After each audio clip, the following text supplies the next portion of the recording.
एक परिवार जिसमें माता पिता और उनकी इकलौती 20 साल की जवान बेटी जो देखने में बेहद ही खूबसूरत होती है। बेटी का सपना होता है कि वो मुंबई जाए और वहाँ जाकर हीरोइन बने। दोस्तों इस सब के लिए वो बचपन से ही डांस किया करती, घंटों तक आईने के सामने खड़े होकर वो यहाँ पर खुद का ऑडिशन दिया करती, मानो कि वो ऐसे बोला करती जैसे कि वो हीरोइन है। अपने आप को वो माधुरी दीक्षित से कभी कम नहीं समझती। दोस्तों यहाँ पर पिता अब सोचने लगते हैं कि बेटी की शादी कर देनी चाहिए, उसके लिए एक लड़का देख लिया जाता है।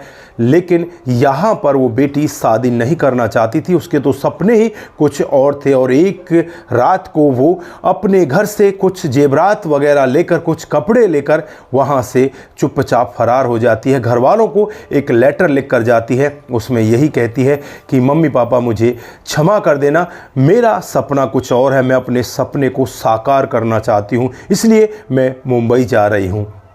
दोस्तों रात को वहाँ से मुंबई निकल जाती है और मुंबई जैसे शहर में पहुँचने के बाद मानो कि वो खोसी ही जाती है। जो उसके गहने वगैरह होते हैं वो तो यहाँ पर हवा की तरह उड़ने लगते हैं, क्योंकि गहनों से जो पैसे उसने लिए थे उन पैसों से तो मुंबई की चकाचौंध में कुछ होता ही नहीं। फिर उसके बाद वो स्ट्रगल करती है और स्ट्रगल करने के बाद वो यहाँ पर कुछ ना कुछ ऑडिशन वगैरह दिया करती है और ऑडिशन देने के बाद वो एक दिन कामयाब भी हो जाती है। लेकिन उसके साथ जो यहाँ पर उसकी सबसे अच्छी फ्रेंड बनी थी, वही फ्रेंड उसके साथ में इतना बड़ा धोखा कर जाएगी, कभी उसने सपने में भी नहीं सोचा था। दोस्तों वो वहाँ से सितार से बनती हुई वापस उसी जगह पर आ जाती है जिस हालत में वो अपने घर से निकली थी, उससे भी बुरी हालत उसकी हो जाती है। यहाँ पर उसके साथ में हुआ क्या था, अगर आप लोग भी पूरे मामले को डिटेल से जानना चाहते हैं तो लास्ट तक वीडियो को ज़रूर देखिएगा। दोस्तों उन लड़कियों के लिए वीडियो बहुत ज़रूरी जानना है जो लड़कियां इस तरह से अपने माँ बाप के घर को छोड़कर मुंबई चली जाती हैं। वो सोचती हैं कि मुंबई शहर उन सबको अपना लेगा और वहाँ पर वो सितार बन जाएंगे। ऐसा अक्सर नहीं होता, मैं ये नहीं कहता कि 100% ऐसा नहीं होता, ज़्यादातर ऐसा नहीं होता। आइए दोस्तों जानते हैं पूरा मामला क्या था। नमस्कार, जय हिंद, आप देख रहे हैं APH न्यूज़ राहुल रावत के साथ। दोस्तों आज की जो हकीकत की घटना आप लोगों को बताने जा रहा हूं, उत्तर प्रदेश में एक शहर पड़ता है बरेली। ये बरेली शहर की ही हकीकत की घटना है। यहाँ पर बृजमोहन वर्मा अपनी पत्नी कमला के साथ, और यहाँ पर इनकी एक बेटी होती है जिसका नाम अंजलि होता है, 20 साल जिसकी उम्र होती है। देखने में अंजलि बहुत ही ज़्यादा खूबसूरत होती है। दोस्तों यहाँ पर अंजलि का जो सपना होता है वो स्टार बनने का होता है। वो चाहती है कि टीवी में मेरा फ़ोटो आए, टीवी में मेरा वीडियो आए, मेरा सीरियल आए, मैं फिल्मों में काम करूं। वो अपने आप को माधुरी दीक्षित समझने लगती है कि मैं माधुरी दीक्षित से कम नहीं हूं, लेकिन हर लड़की माधुरी दीक्षित नहीं बन सकती। दोस्तों यहाँ पर अब धीरे धीरे समय बीतने लगता है और एक दिन ही अपने पापा से कहने लगती है कि पापा मैं मुंबई जाना चाहती हूँ। पापा जो पुराने ख्यालात के होते हैं, अब वो जब हीरोइन का नाम सुनते हैं तो वो कहते हैं कि बेटा इससे हमारी बहुत बड़ी बदनामी होगी, हमारा कल्चर ऐसा नहीं है, वहाँ पर फिल्मों में जो होता है वो सब अलग है, लेकिन हम ऐसे कल्चर में नहीं डल सकते, तुम हमारी इकलौती बेटी हो, तुम ऐसा काम मत करो। लेकिन यहाँ पर वो पापा की बात नहीं मानती है, वो यही कहती है, जिद पर अड़ी रहती है कि मुझे मुंबई जाना है। दोस्तों अब यहाँ पर पापा बृजमोहन को लगने लगता है कि बेटी जवान हो चुकी है, इसकी अब शादी कर देनी चाहिए, उसके लिए एक लड़का भी देख लिया जाता है। लेकिन यहाँ पर अंजलि अब एक अपने जीवन का सबसे अहम फैसला लेने वाली होती है।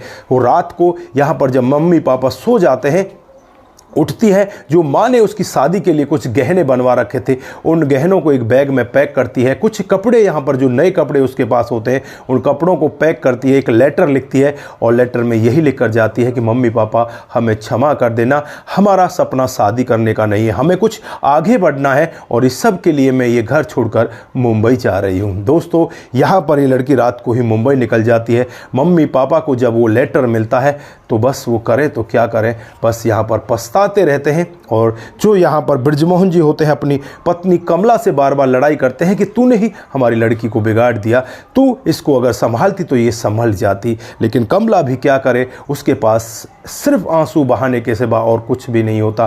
दोस्तों अब यहाँ पर ये अंजलि मुंबई शहर में पहुँच जाती है और जब मुंबई की चकाचौंध को देखती है, भाग दौड़ भरे जीवन को देखती है, वहाँ की ट्रैफिक को देखती है, वहाँ की आवाज़ को देखती है, तो तो एक बार के लिए सन्न रह जाती है, क्योंकि यहाँ पर जो बरेली होता है वो बिल्कुल शांत शहर है। उसमें ज़्यादा ना तो ट्रैफिक, ना ही ज़्यादा भीड़ भाड़, ना ही इतना बड़ा जो मुंबई जैसा माहौल है, कुछ भी नहीं है। यहाँ तो बहुत ही अलग माहौल है।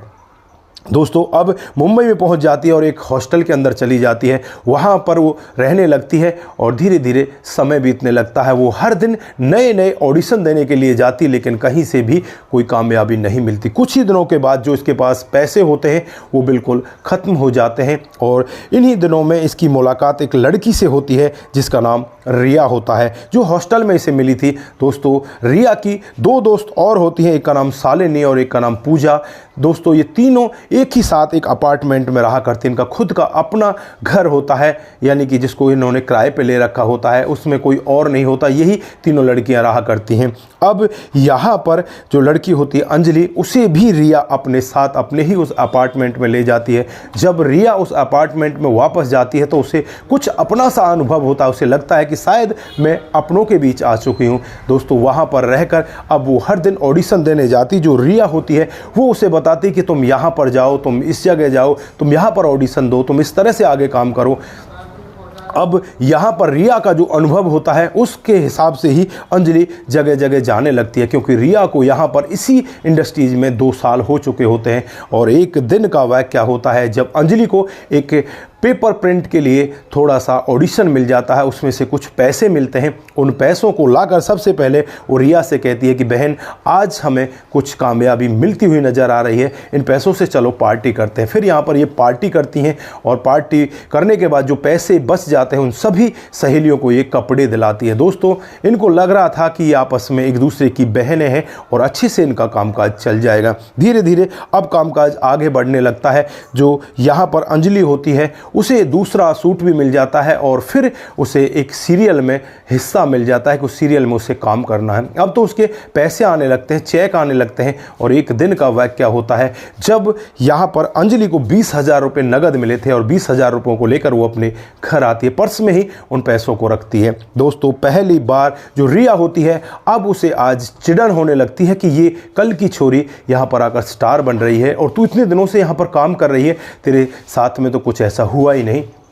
इसे बहुत ज़्यादा चिढ़ हो जाती है और चिढ़ की वजह से अब ये दूसरा ही अपना रूप दिखाने लगती है। यहाँ पर रिया अंजलि के पर्स से पहले तो 500 रुपये निकालती है। अंजलि को भी शायद कुछ थोड़ा बहुत महसूस होता है, लेकिन वो सोचती है कि मुंबई बहुत महंगा शहर है, इसमें शायद कहीं ना कहीं खर्च हो गए होंगे। दोस्तों अब रिया की यहाँ पर हिम्मत और बढ़ने लगती है। फिर 500 से 1000, 1000 से 1500, 2-2, 3-3 हज़ार रुपये उसके पर्स से वो निकालने लगती है। दोस्तों धीरे धीरे एक दिन का समय और बीतता है। फिर यहाँ पर जो अंजलि होती है उसे एक 50,000 रुपये नगद मिलते हैं। एक काम को वो करके आई थी और अब 50,000 रुपये को लाकर वो अपने कमरे में जो अलमारी होती है उसमें जाकर रख देती है, एक लिफाफे के अंदर। उसे विश्वास था कि ये तेरी सहेलियां हैं, ये तेरे पैसे का मिसयूज नहीं करेंगी। दोस्तों अब यहाँ पर जैसे ही अंजलि ऑडिशन के लिए जाती है और ऑडिशन से जब वापस आती है तो पता चलता है कि उसके जो लिफाफा है उसमें से 20,000 रुपये गायब हैं।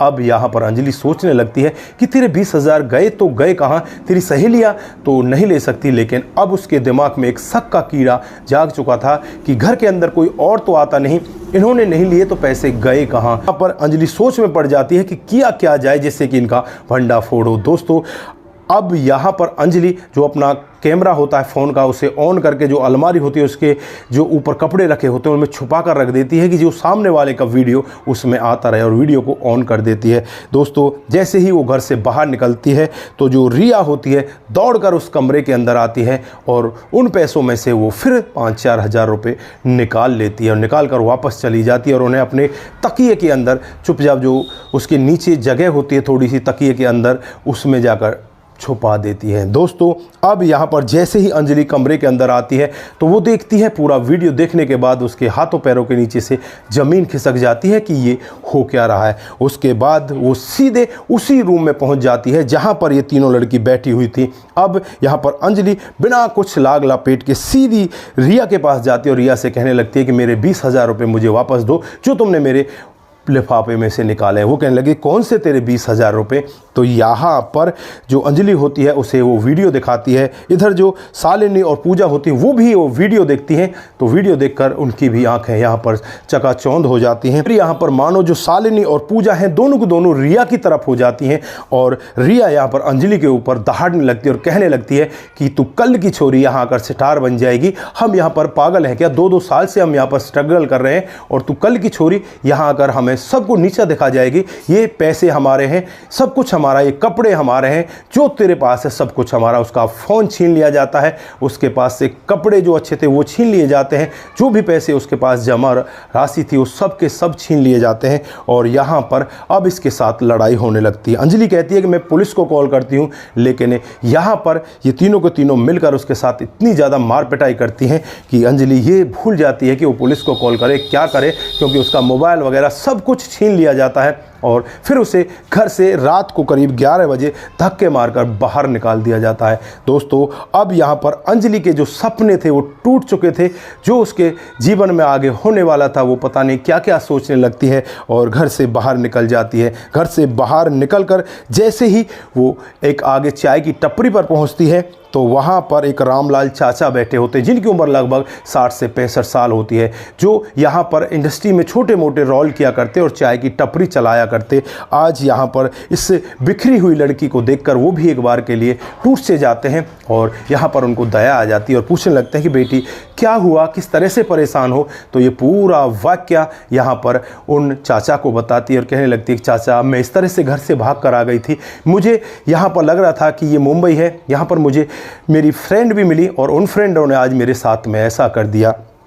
तो यहाँ पर रामलाल चाचा कहने लगते हैं कि ये मुंबई किसी की नहीं है, ना ही यहाँ पर कोई फ्रेंड जो सबसे अच्छा फ्रेंड होता है आपकी तरक्की को देखकर आपसे जलेगा और आपके साथ क्या कर जाए आपको भरोसा ही नहीं होगा। बेटा तूने बहुत गलत काम किया है, तुझे अपने घर वापस जाना चाहिए, अपने मम्मी पापा के साथ ऐसा तुझे नहीं करके आना चाहिए। तुझे नहीं पता तुम्हारे मम्मी पापा तुमसे कितना प्यार करते हैं। फिलहाल तुम अब ये फ़ोन लो और अपने मम्मी पापा को फटाफट फ़ोन मिलाओ। दोस्तों अब यहाँ पर जो अंजलि होती है कांपते हुए हाथों से फ़ोन मिलाने लगती है और जो फ़ोन उठाता है वो यहाँ पर अंजलि का पापा उठाता है, जो गुस्से वाला तो होता है लेकिन 8 महीने बीत चुके थे बेटी को यहाँ से जाए हुए। सामने से बेटी की आवाज़ आती है और बेटी सिसकी भरकर रो रही होती है और कहती है कि पापा मुझे क्षमा कर देना।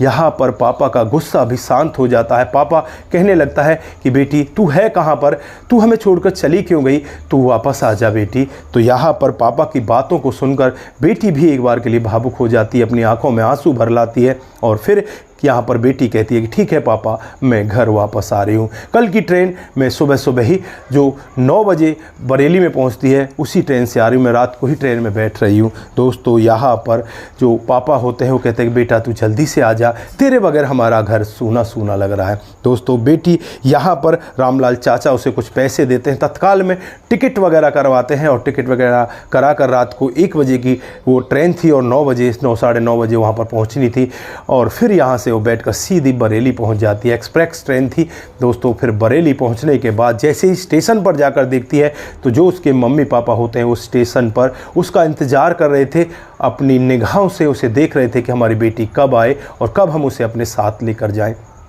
दोस्तों अब यहाँ पर जैसे ही अंजलि ट्रेन से उतरती है, सामने मम्मी पापा को देखती है तो वो एकदम से भावुक हो जाती है, दौड़कर अपने पापा के चरणों में गिर जाती है और यहाँ पर माफ़ी मांगने लगती है कि पापा मुझे माफ़ कर देना, मुझसे बहुत बड़ी गलती हो गई। मैं यहाँ पर अपने सपनों के चक्कर में आकर आपकी इज्जत मान मर्यादा सबको लांघ कर यहाँ से चली गई, मुझे क्षमा करना। दोस्तों वो माँ बाप ही होते हैं जो अपने बेटा बेटी को अपना लेते हैं, चाहे बेटा बेटी कितना ही गलत काम क्यों ना कर जाए। माँ बाप कभी भी नहीं चाहते कि हमारा बेटा बेटी हमसे अलग रहे, वो हमेशा यही चाहते हैं कि बेटा बेटी हमारे साथ ही रहे। आज यहाँ पर अंजलि को दोबारा से माता पिता अपना लेते हैं और अंजलि अपने घर चली जाती है। दोस्तों ये कहानी हमें ये शिक्षा देकर जाती है कि जो लड़की या लड़का इस तरह से अपने घर से भाग जाते हैं माता पिता की इच्छा के बगैर, और वो सोचते हैं कि हम वहाँ जाकर स्टार बन जाएंगे। कुछ ही ऐसे बंदे होते हैं जो स्टार बन जाते हैं, लेकिन ज़्यादातर वहाँ पर स्ट्रगल करते रहते हैं, सालों तक वो इसी तरह से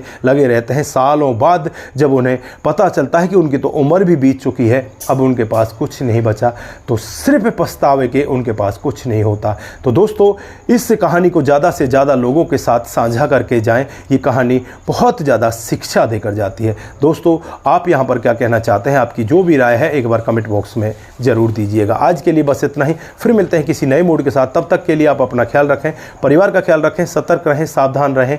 दोस्तों, जिन साथियों ने हमारे पिछले वीडियोज़ पर कमेंट किए थे, उनका आज हम यहाँ पर बारी बारी से नाम लेने वाले। सबसे पहला कमेंट आता है वो कुमार केसी जी का आता है। जय सिया राम कुमार जी, आप हर दिन हमारे वीडियोज़ पर कमेंट करते हैं, आपका बहुत बहुत धन्यवाद। दोस्तों, अगला जो मासा सोहनी लोधी का कमेंट आता है, जय श्री राम। उसके बाद राजेंद्र यादव जी का कमेंट आता है। वो यहाँ पर एक हमें पोस्ट डालते हैं और उस पोस्ट में राम नाम की ताकत का गुणगान करते हैं, और वो यहाँ पर हमारे साथ में उस पोस्ट को साझा करते हैं। आपका बहुत बहुत धन्यवाद। इसी तरह से आप लोग सभी हमारे साथ में बने रहें, इसी तरह से आप लोग हमें प्यार दिखाते रहें। दोस्तों, जो भी साथी हमारे साथ कमेंट करता है उससे हमारी दरख्वास्त है कि जो हमारे नए करंट वाले वीडियो हैं उन पर भी कमेंट करें, क्योंकि पिछले वीडियोज़ को हम ज़्यादातर नहीं पढ़ पाते, उनके कमेंट काफ़ी नीचे निकल जाते हैं।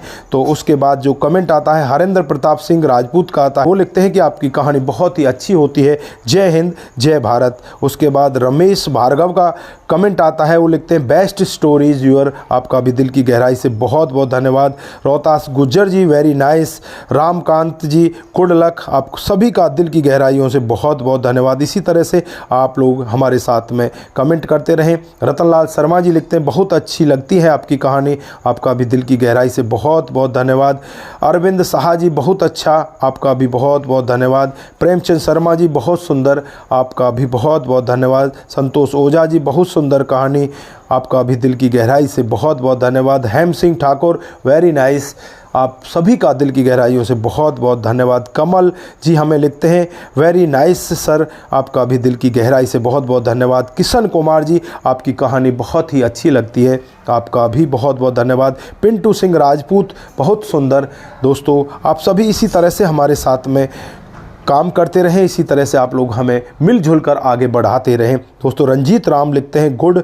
Kashmir Singh Thakur ji, very nice. दिनेश जाखड़ जी, very good. Monu Jain ji, very nice. Thakur Pankaj ji लिखते हैं वेरी नाइस। दोस्तों, आप सभी का दिल की गहराइयों से बहुत बहुत धन्यवाद। आप लोग इसी तरह से हमारे साथ बने रहें, इसी तरह से आपका प्यार हमारे साथ बना रहे, जिससे कि हमें और ज़्यादा मोटिवेशन मिले और हम अच्छी अच्छी कहानियाँ आपके बीच लेकर हाजिर होते रहें। तो आप अपने परिवार वालों के साथ ऐसे मिलजुल कर रहे जैसे कि मानो सब कुछ यही है, बाहर की चकाचौंध में कुछ भी नहीं है। जो कहानी भी आज मैंने आपको बताई है उससे भी साफ स्पष्ट होता है कि बाहर की चकाचौंध जिस तरह की दिखती है वो उस तरह की होती नहीं, उसके पीछे जो राज छुपे होते हैं अगर वो किसी के सामने उजागर हों तो तब पता चलता है। दोस्तों, जो आज कहानी बताई थी मैंने इस लड़की की, तो ये लड़की भी परेशान होकर लास्ट में अपने माता पिता के पास ही आती है। तो दोस्तों, ऐसा नहीं करना चाहिए कि हमें अपने घर बार को छोड़कर यहाँ से भाग जाना चाहिए। दोस्तों, बाकी आप लोगों के जो भी कमेंट हैं